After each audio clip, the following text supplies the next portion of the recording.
Hey, how's it going? This is Joe and Tell, and today I want to talk about why some people like Bose and why audiophiles don't. So if you don't know, Amar Bose is the creator of Bose products, and he was actually a professor at MIT. Better implies different. Okay, it's impossible to do anything or to make anything better unless you do it differently. Clear, okay? Not the other way around, okay? The arrow doesn't go backwards. Now, it's the different that implies courage. He was a very interesting guy, so you may want to look at some of the videos. I'll link down below to some of those. So I was inspired to make this video from a video I saw from This Does Not Compute. And he did something where he talked about why audiophiles hate Bose. I found it very interesting. He talks about how Bose uses DSP instead of perhaps using better parts, things like that. I'll link to that video also. Very interesting. What I wanted to talk about in this video though is more of a middle ground, not necessarily why audiophiles hate Bose, but more of the reason why a lot of people seem to like them. So here's an interesting fact from Audioholics. And they stated that in the 90s, Bose actually captured 30% of the market with their Acoustimass setup. Not their entire line, just this one set of speakers.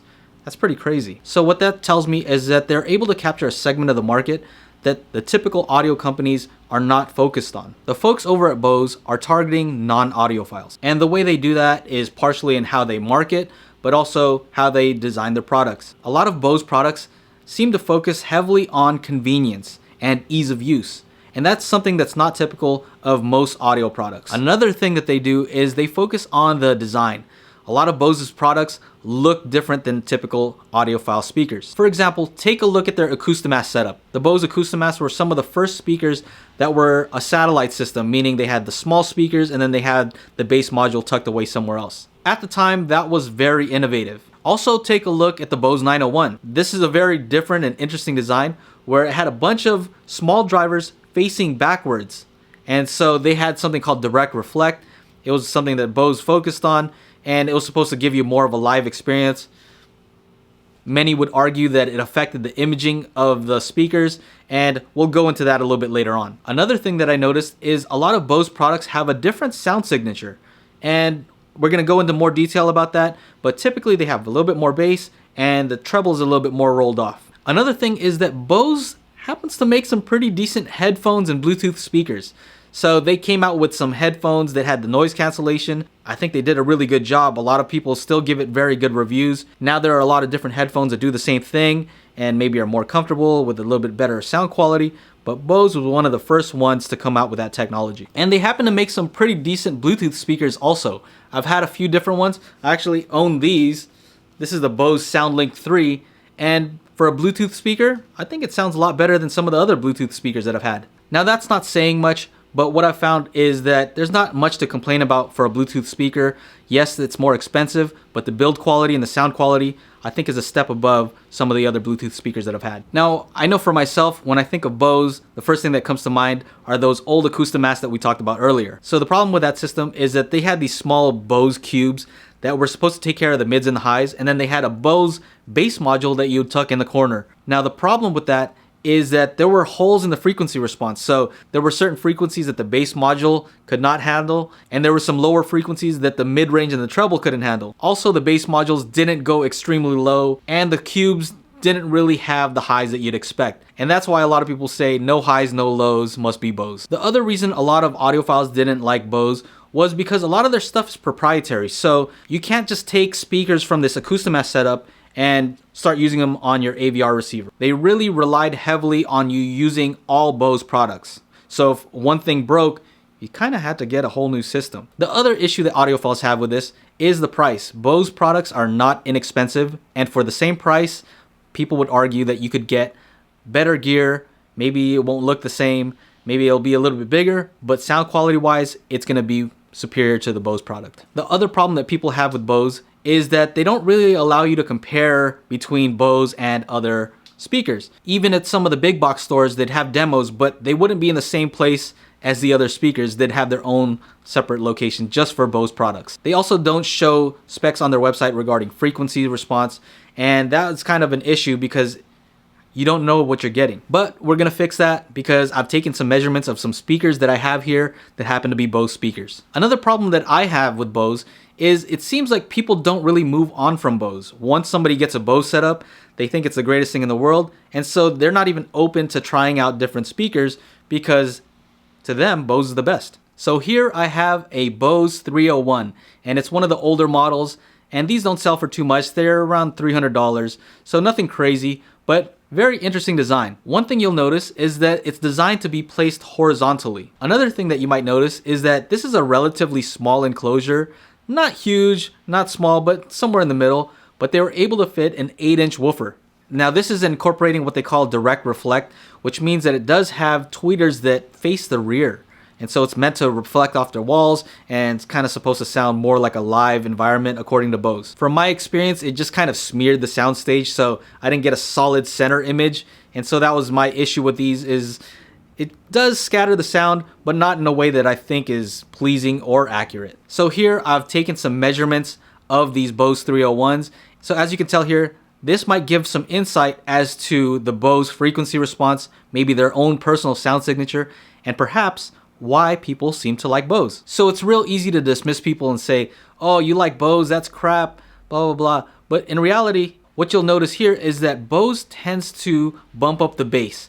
So if you were to compare something from Bose versus something with a flat frequency response to somebody who's not an audiophile, they're gonna say, the Bose seems to sound better, it has more bass. Well, that's how they designed the speaker. They designed it to have more bass.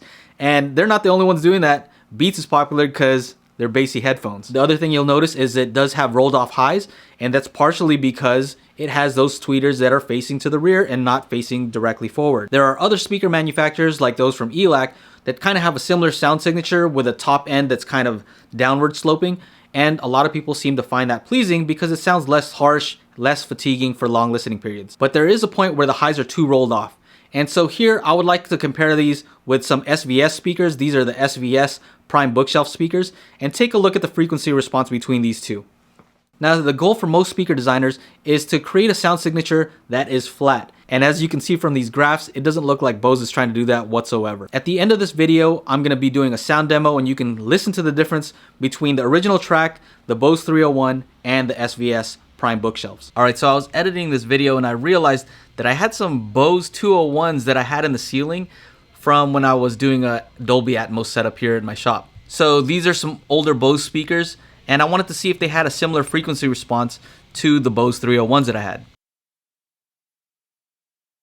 Now looking at these are using, looks like a 6-inch driver, maybe 6.5, and it also has the tweeter that faces towards the rear. And it's interesting because if you look at these, the tweeter is not what you'd normally expect to see. It looks more of like a small full range driver, and it's running free air. That just means that it's not in a box. Another term is open baffle. And I also thought it might be a good idea to measure the Bose SoundLink 3 that I have here, just because I wanted to know if this is just Bose's sound signature or if it's just with these older speakers. And the thing that you'll notice with this Bose SoundLink is that they use DSP to flatten out the response. So the Bose Bluetooth speaker doesn't have the same roll-off as the older speakers, and that's likely due to some of the DSP that they now have access to that they didn't have before.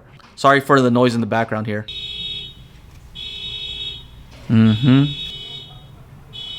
So I did a blind sound test where I played these two speakers and to let people in the comments judge whether they like the green one or the blue one better.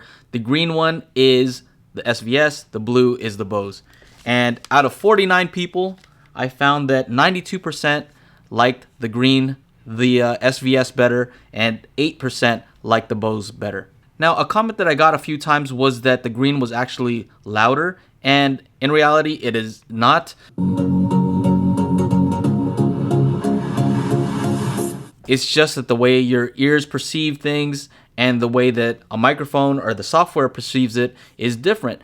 So these are equal, and the reason why it sounds like it's not as loud is because the SVS does not have as much bass as the Bose one. So loudness on the computer, what it's judging is the SPL, or how much energy the speakers have, and bass tends to have more energy than treble. The way that that would work out in a normal listening environment is you may end up turning up the Bose louder than the SVS. The result of that is that the Bose will have more bass, and in comparison, the SVS will sound like it has anemic bass. And in reality, the SVS is actually more accurate, but you can see why a lot of people would look at the Bose and say, well, that one sounds better, it has more bass. So in conclusion, what I've figured out is that Bose knows their target market, and their target market is not the typical audiophile. Their target market is the person who is not an audiophile, the person who just wants decent sound that knows really nothing about audio. At the end, when I do the sound demo, notice that the Bose does have more bass. So that's nothing to scoff at. They were able to fit an 8-inch driver into this small enclosure,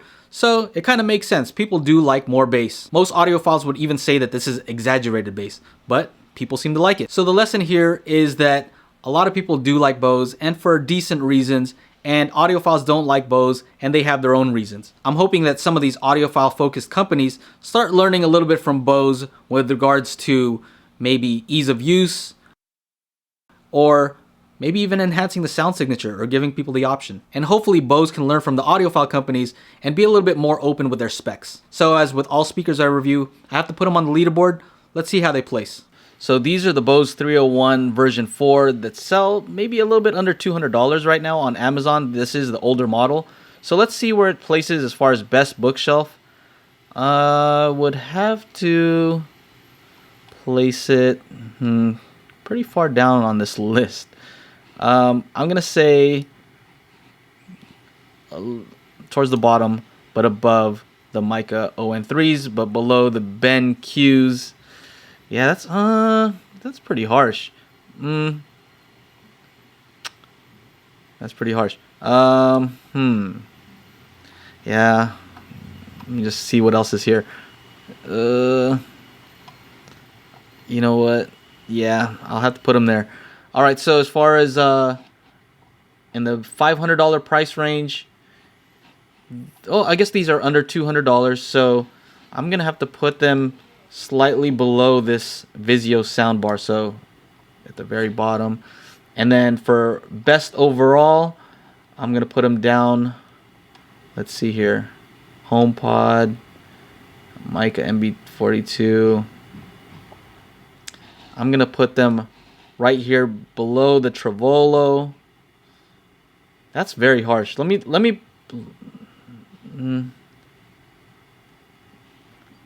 I'll put them slightly above the. I'll put them above the Trevolo on this one. And I'm gonna have to go back and just put them back up above the Trevolos as far as best bookshelf. Now the Mica MB42Xs will not have as much bass, but at least they have a flatter frequency response. You know, I just can't stand the treble response on this Bose 301 myself personally. So that's where they land. Let me know if you disagree in the comments. So there you go. Those are the Bose 301s. Hope you enjoyed the video. If you did, make sure to like, subscribe, ring the notification bell to be notified when I upload new videos. And also, I have a podcast on patreon.com/JoeAndTell. Link is right here. So anyway, that's it. Take care. Enjoy the sound demo.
again. You sit alone, alone, all the silence knows your name. Elaine, Elaine, Elaine. Things round you are nice and plain and full of you, Elaine. But you